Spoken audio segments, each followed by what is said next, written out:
Contributing to the debate, the Honorable Mwengi Mtusi tabled a letter dated 30th January 2024 from the Register of Political Parties indicating that the Maendeleo Chap had exited the Azimio la Umoja One Kenya Coalition Party with effect from 25th January 2024. On her part, the Deputy Speaker, the Honorable Gladys Boss, submitted that upon receipt of the judgment, while discharging the role of the Speaker in the absence of the Speaker who was out of jurisdiction, she instructed the Clerk of the National Assembly to seek information from the Register of Political Parties with respect to the status of the membership of the 21 parties represented in the House in any coalition and to request for certified copies of the relevant coalition agreements. At the conclusion of the debate, the Deputy Speaker tabled a response from the Register of Political Parties referred as request for information on coalition agreements, dated 11th February 2025. Annexed to the response were certified copies of coalition agreements relating to A, the Azimio la Umoja One Kenya Coalition Party, the Kenya Kwanza Alliance Coalition, the Kenya Kwanza Alliance Coalition and the Democratic Party, the Kenya Kwanza Alliance Coalition and the Grand Dream Development Party, the Kenya Kwanza Coalition and the National Agenda Party of Kenya, the Kenya Kwanza Alliance Coalition and Chama cha Mashinani CCM, the Taifa Democratic Coalition. Consequently, members, I undertook to consider the concerns raised by the members and documents tabled by the Honorable Mtusi and the Deputy Speaker and to guide the House at this sitting. At the very outset, I wish to note that the judgment seems to have created an element of unprecedented confusion in the affairs of the House. This has affected the manner in which I have now been called upon to guide the House in light of the patent contradictions I have noted in the letter submitted by the Honorable Millie Odhiambo. In communicating confirmation of members of the Azimio coalition as the majority, the Honorable Millie signs off as the majority party whip, National Assembly, against a letterhead that also designates her as the minority chief whip. The letter also fails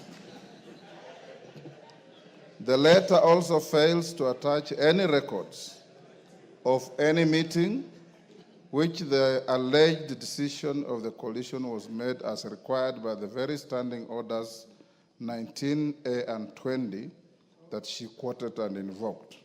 Viewed in isolation, the letter is in law defective. Nevertheless, I'll allow the honorable member some latitude in the light of the prevailing confusion. Honorable members, I've read the judgment, and it has been explained to me at length by our very able legal team. I find it quite unfortunate that misleading assertions have been made with respect to the findings of the court. Honorable Wanjala, keep your cool. The majority of the reporting has failed to note that the matter before the court related to a mixed bag of prayers sought by petitioners touching on the pending disputes in the Jubilee Party, the Finance Bill 2023, requests for a section of Kenyans not to pay taxes, and deeming of certain members to have resigned from their political parties, among others. A reading of the judgment reveals glaring factual and legal contradictions. I instructed that an appeal be lodged against the judgment forthwith. My guidance to the House should not be construed as a review of the findings and orders of the court, and that remains within the province of the judiciary.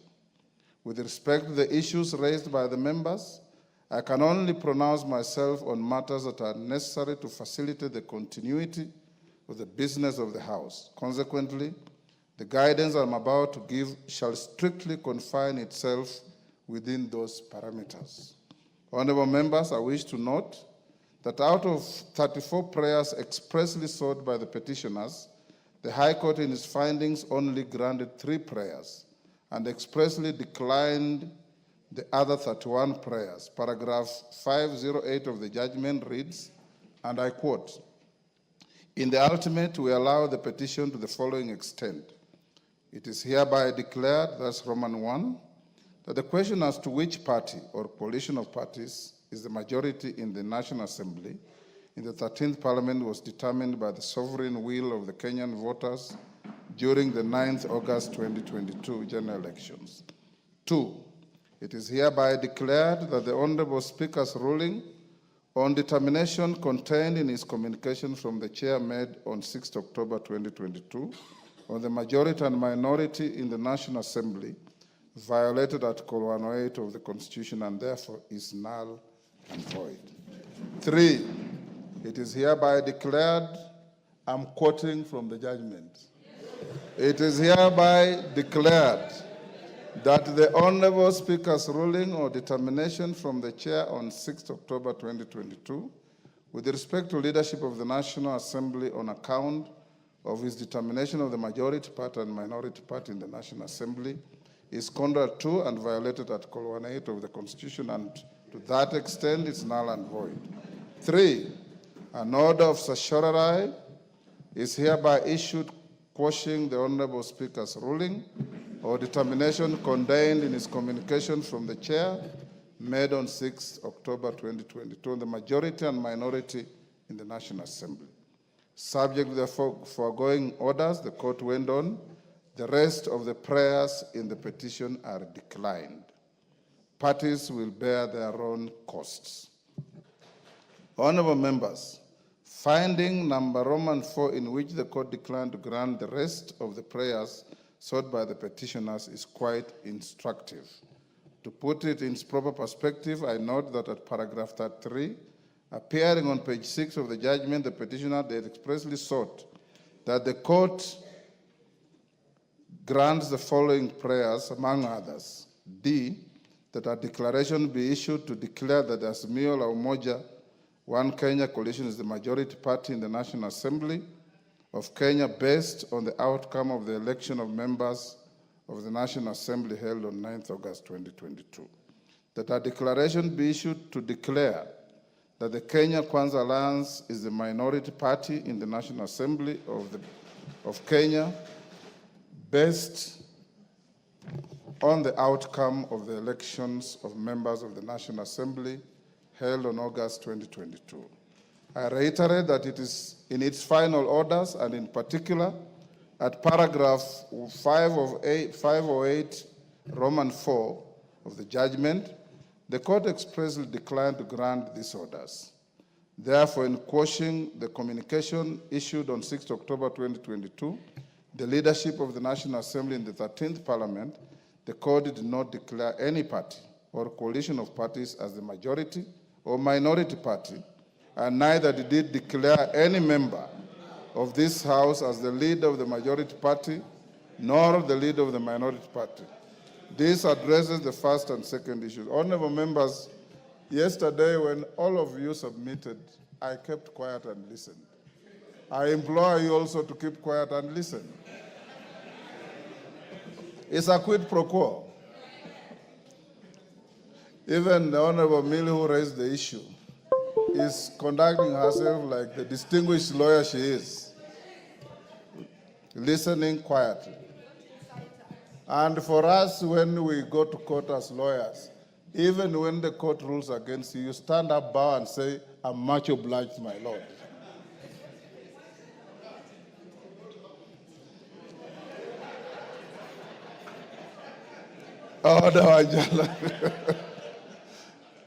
Moving on, honorable members, in its first finding, the High Court cryptically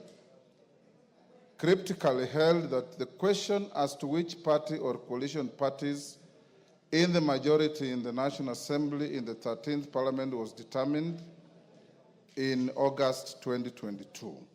Whereas the finding of the court is a statement of fact and of law as prevailing on the 9th August 2022, the nagging question as raised by a number of members is whether the law contemplates this determination of the majority and minority parties to be static throughout the subsequent days of a term of Parliament. The Constitution itself enumerates several avenues in which the number of parliamentary seats secured by a party or a coalition at a general election can be subsequently varied. First, Article 103 of the Constitution spells out 7 instances in which a vacancy can arise in the office of a member of parliament, including death and resignation, and this can drastically affect the numbers or members of a particular party. Secondly, Article 104 of the Constitution provides for the manner in which a member of parliament can be recalled by the electorate with the result and effect on the parliamentary seats secured by any political party. Thirdly, Article 105 of the Constitution provides for the manner in which the High Court can nullify the election of a member of parliament with the result and effect on the parliamentary seats by any political party. Fourth, Article 108 of the Constitution, as further expounded in the Political Parties Act, acknowledges the formation and existence of coalitions which, when varied through post-election agreements, have a result and effect on the parliamentary seats associated with a political party or coalition. For instance, apart from the dynamic complexities that we have witnessed around the composition of coalitions since the last general election, honorable members are also aware of the current existence of 3 vacancies in the office of members of parliament with respect to Banisa constituency, Magarin constituency, and Ugunja constituency. A further vacancy exists with respect to the nomination slot vacated by the Honorable John Badi. How is the House meant to treat a change in its relative majorities arising from the current existing 4 vacancies? Honorable members, to my mind, all the cited scenarios create avenues for the exercise of the sovereign will of the people to determine the majority and minority in the House. By quashing the guidance that I gave for purposes of ensuring the continuity of the business of the House, the court recreated the very same question that arose at the commencement of the 13th Parliament as to which party or coalition is the majority or minority in the House. Honorable members, the 3rd schedule to the Constitution prescribed the oath that I took pursuant to Article 74 of the Constitution before assuming office as your Speaker. Having been elected by yourselves on 8 September 2022, I swore to bear true faith and allegiance to the people and the Republic of Kenya. I undertook to faithfully and conscientiously discharge my duties as Speaker and to obey, respect, preserve, and protect and defend the Constitution. Katika, I also committed to do right to all manner of persons in accordance with the Constitution and the laws and conventions of Parliament without fear or favor, affection, or ill will. I did ask the Almighty God to help me in this crucial role and appended my signature to the physical version of the oath. With that in mind, whenever I am invited to render guidance to the House, it remains my solemn and singular duty to provide that guidance and way forward. My predecessors have previously upheld the significance of safeguarding the independence, powers, and privileges of this House and the doctrine of exclusive cognizance. Article 124 of the Constitution empowers the House to regulate its own procedure, and the other arms of government have a duty to refrain from interfering with this privilege. A question such as the one referring to the majority and minority party falls within this privilege and must, as of necessity, be guarded jealously and only resolved within Parliament. The Constitution and the laws and conventions of Parliament do not grant me the option of declining jurisdiction or issuing any guidance that effectively holds the operations of the House. My oath obligates me to ensure the uninterrupted functions of this House for the benefit of the people of Kenya. In its finding number 3, the court held that the communication was null and void. Debate arose as to whether this finding affected the propriety of all the business that the House has transacted since it was inaugurated on 8 September 2022. There were perceptions and assertions that the legislation so far passed by the House may have been voided. It should be beyond doubt that there was no order of the court in this regard to precipitate this kind of thinking, and there cannot have been such a blanket order as the issues placed before the court by the litigants did not question legality and competence of Parliament to legislate on matters before it, save for the prayers relating to the Finance Act 2023 and Appropriations Act 2023, and these prayers were expressly dismissed by the court. Members at the bar, take the nearest seats.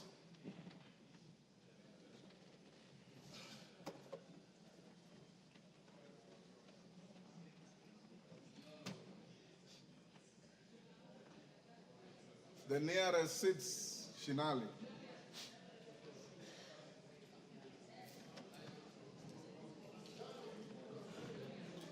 Osero, take the nearest seat. Thank you. It should be beyond doubt that there was no order of the court in this regard. Sorry, I've read that. As ably noted by the Honorable Member for Kikuyu, the decisions which arise from the business transacted by the House has no relation to which party is designated as the majority or minority. They are decisions of the House as a whole. From where I sit, no debate can arise as to the legality of the actions taken by the House prior to the invalidation of the communication. I need not belabor this point. To the critical matter at hand, Article 108 of the Constitution establishes the offices of party leaders in Parliament and outlines the order of precedence to be observed in the National Assembly as follows. There shall be a leader of the majority party and a leader of the minority party. The leader of the majority party shall be the person who is the leader in the National Assembly of the largest party or coalition of parties. The leader of the minority party shall be the person who is the leader in the National Assembly of the second largest party or coalition of parties. The following order of precedence shall be observed in the National Assembly: the Speaker of the National Assembly, the leader of the majority party, and the leader of the minority party. In determining which party or coalition of parties is the majority party and minority party, primary reference has to be made to the results of the last general election. As noted in previous guidance on the designation of the leadership of the House, the exercise must be informed by reference to formal records of membership of the political parties represented in the House and their affiliations, if any, with each other through pre- and post-election coalition agreements.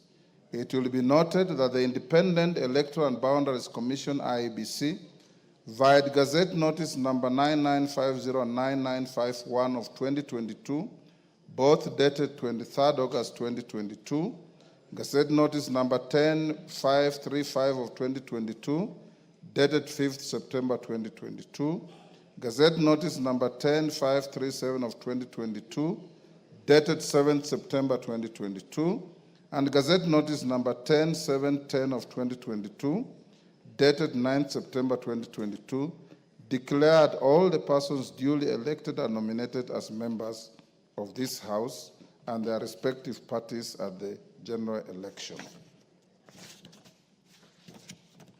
With respect to the affiliation between the parties currently represented in the National Assembly, Standing Order 2B requires the Clerk of the National Assembly to obtain a certified copy of any coalition agreement entered into between two or more political parties. As guided in previous rulings by the speakers of this House, Standing Order 2B was intended to allow the House to determine its relative majorities and resolve, among others, any disputes between constitutive parties of coalitions, to the membership of the Parliamentary Service Commission, nominations to the Commission on Revenue Allocation, and positions in the East African Legislative Assembly.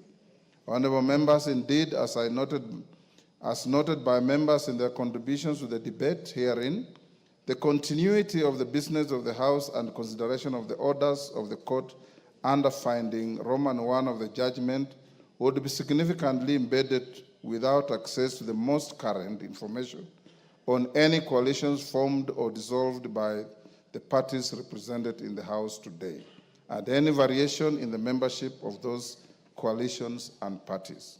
This information must be juxtaposed against the current membership of the House. Indeed, several members, including Honorable Millie Odhiambo, Honorable Junet Mohammed, Honorable Peter Kaluma, Honorable Mboko Milemba, Honorable David Ocheng, Honorable Sabina Chege, Honorable Mwengi Mutuse, Honorable Major Retired Bashir, and others referred to what they call changed circumstances in the composition of the respective coalitions and parties within the House.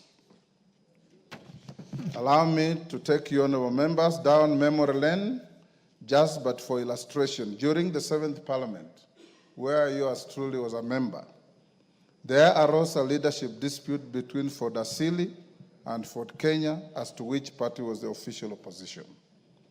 Each party had 31 seats, leading to a dramatic and humorous incident where the late Honorable Martin Shikuku, you may recall that the leader of Ford Asili was the Honorable late Kenneth Matiba, who was not having good health at the time. So Martin Shikuku, as the Secretary General of the party, was the de facto leader of the party in the House.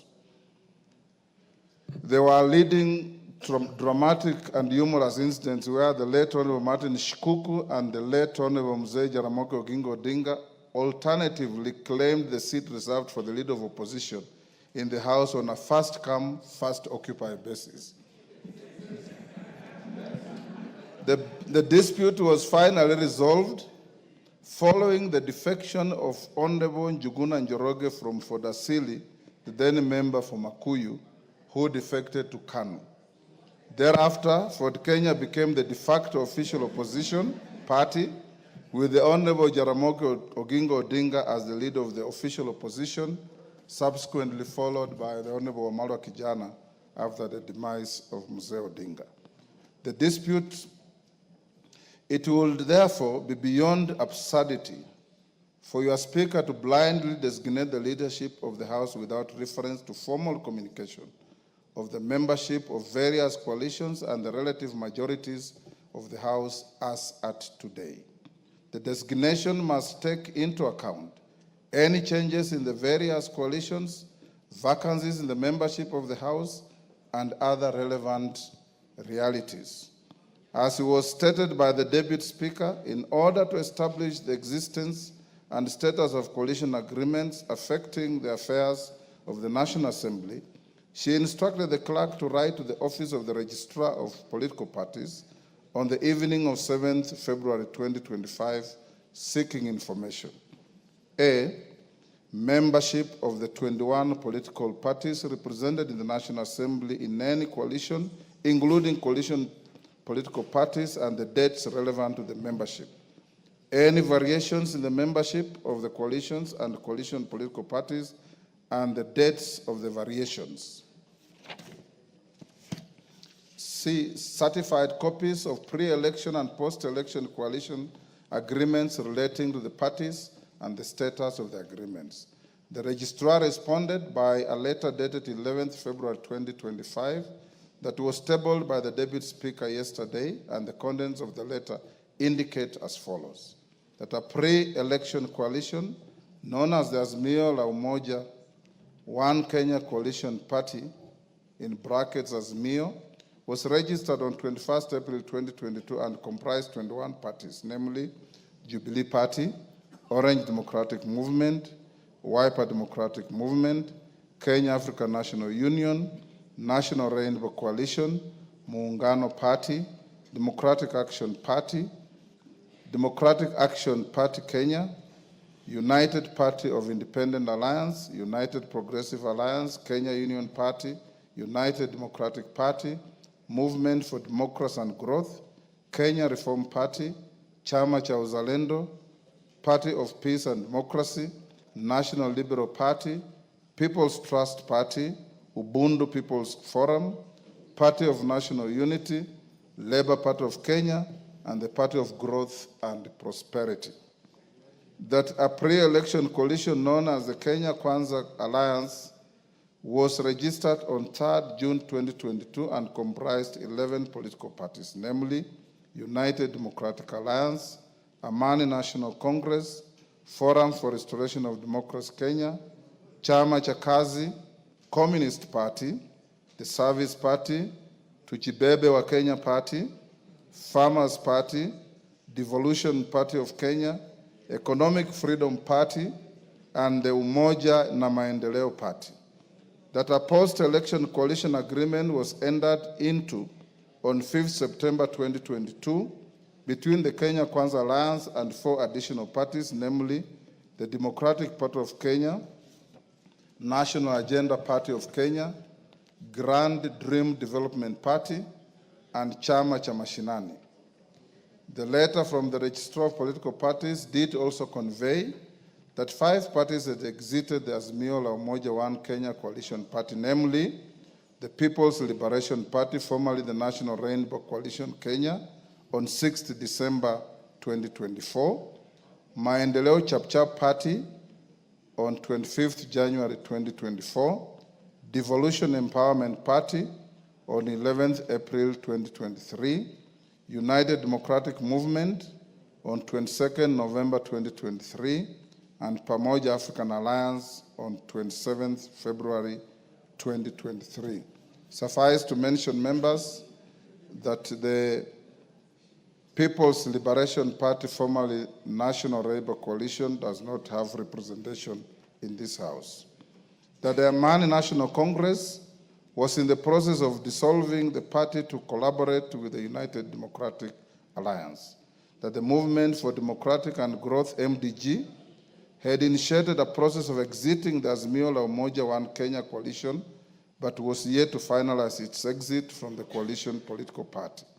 That as at 11th February 2025, the Pamoja African Alliance, PA, Maendeleo Chapchap, MCCP, United Democratic Movement, UDM, and the National Ordinary People Empowerment Union, NOPEU, are not members of any registered coalition or coalition political party.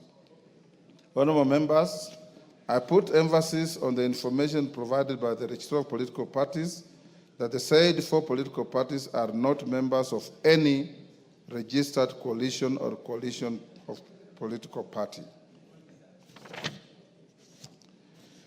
It is notable that even if it was to be assumed that the 4 vacancies were to be filled in favor of the parties under which the former members were elected or nominated and their number added to the computation of the 2 coalitions, the Azimio la Umoja One Kenya Coalition Party would still not attain a majority of the members in the House. Honorable members, my reference to the Gazette notices relating to the election of members at the last general election and the current vacancies with respect to Banisa, Magarini, Ugunya, and the resignation of the Honorable John Badi, the current composition of the National Assembly by individual political parties in alphabetical order is as follows. Amani National Congress, 8. Chama cha Mashinani, 1. Democratic Alliance Party of Kenya, 5. Democratic Party DP, 1. Fort Kenya, 6. Grand Dream Development Party, 1. Jubilee Party, 28. Kenya African National Union, 6. Kenya Union Party, 3. Maendeleo Chapchap, 2. Movement for Democracy and Growth, MDG, 1.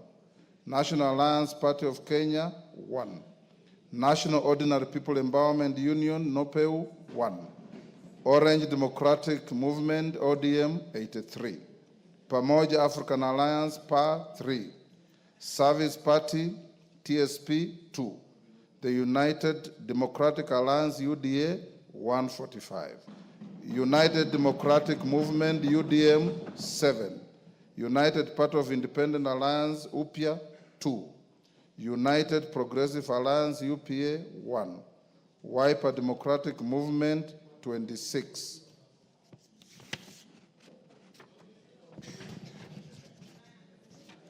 A simple calculation of the cited numbers with reference to the communication and coalition agreements received from the register of political parties indicates the cumulative number of the members of the constituent parties of the Azimio la Umoja One Kenya Coalition Party and the Kenya Kwanza Alliance as follows.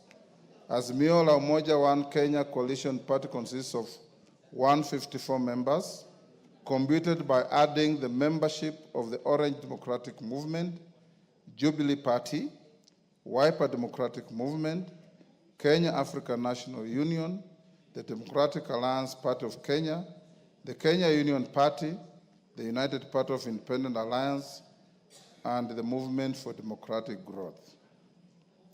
The Kenya Kwanza Alliance consists of 165 members, computed by adding the membership of the United Democratic Alliance, the Amani National Congress, Ford Kenya, the Service Party, the National Agenda Party of Kenya, the Grand Dream Development Party, the Democratic Party, and the Chama cha Mashinani. Honorable members, it's notable that the numbers relating to the Azimio la Umoja One Kenya Coalition Party are tinged by a slight element of doubt with respect to membership of the Movement for Democratic and Growth MDG. You will recall the expressed sentiments made by the sole member and party leader of the MDG yesterday in the House, dissociating both himself and the party from the Azimio la Umoja One Kenya Coalition Party. However, I decline to engage in this controversy. Arising from the foregoing, the Kenya Kwanza Coalition is the majority party, and the Azimio la Umoja One Kenya Coalition Party is the minority party in the House. I have not received order. I still have a little more to go. I have not received any further communication from the Kenya Kwanza Coalition replacing the member for Kikuyu, the member for Kilifi, the member for South Mugirango, and the member for Marsabit County as their preferred leadership in the House. Similarly, I have not received any communication from the Azimio la Umoja One Kenya Coalition Party replacing the member for Suna East, the member for Kadiani, the member for Suba North, and the member for Embakasi West as their preferred leadership in the House. Consequently, the leadership of the House remains unchanged. Permit me at this stage, honorable members, to address the fate of 14 members who, as per the letter from the Register of Political Parties, belong to parties other than parliamentary parties that are not affiliated with the two identified coalitions in the House. I wish to reiterate that the 14 members and all independent members shall be treated equally in nomination to the committees of the House and access to any other attendant entitlements. The Speaker shall, under Standing Order 174-2B, decline to approve any list of members nominated to serve in committees that does not take into account interests of all members, including the 14. Honorable members, under Standing Order 172, the Committee on Selection is responsible for nominating members to serve in all committees, including the remaining 17 sessional committees that I listed yesterday in the communication on resumption of sittings for the 4th session and the lapse and reintroduction of business.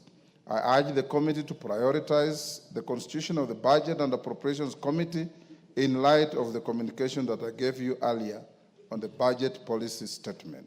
In summary, therefore, honorable members, I guide as follows.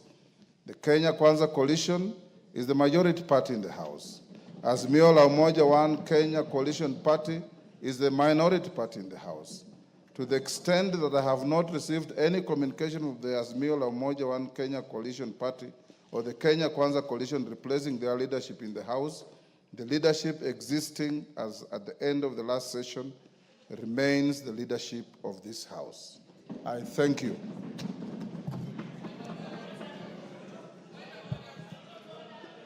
Yes, Millie, this was your point of order. Honorable members, I am not opening any debate. I'm giving Honorable Millie because she was the owner of the point of order. After she finishes, we go to the next order. Rosarit Martin. Thank you, Mr. Speaker. Mr. Speaker, actually in compliance with Standing Order number 87-2, Mr. Speaker, in compliance with Standing Order number 87-2,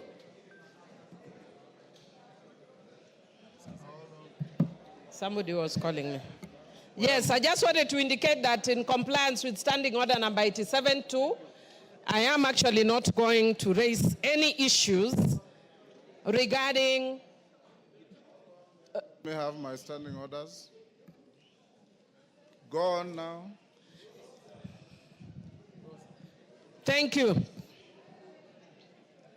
Yes, go on. Yeah, thank you, Mr. Speaker. Mr. Speaker, I just wanted to say that in compliance with Standing Order number 87-2, I will not raise any issues regarding the communication that you have just given. I'm a very law-abiding citizen and cognizant of our standing orders. And further, Mr. Speaker, I also just wish to indicate that as Azimio, and much more so, those of us who are very keen on ensuring that Baba clinches the AU position, we want to be sure that we follow the rule of law and that we support a broad government which is not based. And we are encouraging the government to be both broad and based. It is broad but not based. For those who have not learned literature, understand what I'm saying. This government is broad, but it is not based. So don't call us to be in a broad-based government. It has to be broad-based government. And Mr. Speaker, I also just want to say that as Azimio, we follow. No, I'm not going to congratulate you. Mr. Speaker, this one is purporting towards me, but I ignore him. Ignore him, you are senior. He should listen to me. I'm ignoring him. Osoro. As Azimio. Honorable Osoro. But Mr. Speaker. Millie Odhiambo is your learned senior. Yes. Listen to her. But Mr. Speaker, don't even worry, I can handle him. I'm capable in all manner to handle him. Mr. Speaker, as adherents, as Azimio, we are adherents to the rule of law. And Mr. Speaker, as those who adhere to the rule of law, I want to indicate just that the way you say as lawyers, yeah, that we speak as lawyers. Yes. I want to indicate that as Azimio, we very respectfully disagree. I will not go to the substance. But we very respectfully disagree with your communication. And Mr. Speaker, I want to say, again, a philosophy in my local community that says, "Ngamatek konyono kwesimeru." When a strong man steps on your mother's pipe, you tell your mother to remove her pipe. That philosophy acted when my mother, in the generation of my mother. In my generation, if angamatek onyono kwesimeru, you point at the eyes. You point at the eyes of Ngamatek, respectfully. So, Mr. Speaker, I want to say that today, you are Ngamatek. Ngamatek is the strong man. You are stepping on my mother's toe. But I will respectfully tell you, Mr. Speaker, that I don't agree with you as a strong man, that you are stepping on my mother's toe. And as Azimio, we are going to take further action until you stop stepping on my mother's pipe. And I respectfully, Mr. Speaker, note your communication. Thank you, Honorable Millie Odhiambo. Order. I'm not opening any debate. Honorable Millie Odhiambo, that is how the law works. It is not necessarily popular. It's not necessarily likable. It is just the law. Shakespeare said it's an ass. It is the law. So when you obey the law, sometimes you may step on somebody. Sometimes you may not. But the law remains the law, and in the law we trust, in our constitution we trust. Finally, I want to join all of you in wishing our patriarch, our leader, Raila Amolo Odinga, success in the election as the chair of the African Union Commission, where the first vote to be cast will be that of President William Samoei Ruto of Kenya. I have also, Honorable Millie Odhiambo, directed the majority leader and his counterpart after this ruling that in constituting committees, they should go beyond broad and base. Order. I will not open any debate. Next order.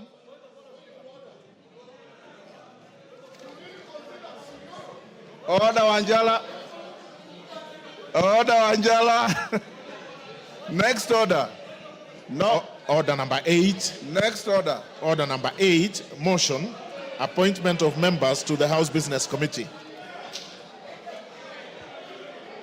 Majority Leader.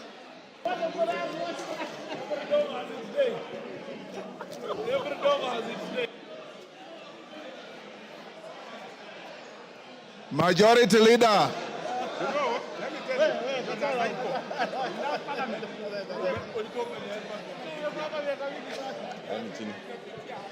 Thank you, Honorable Speaker.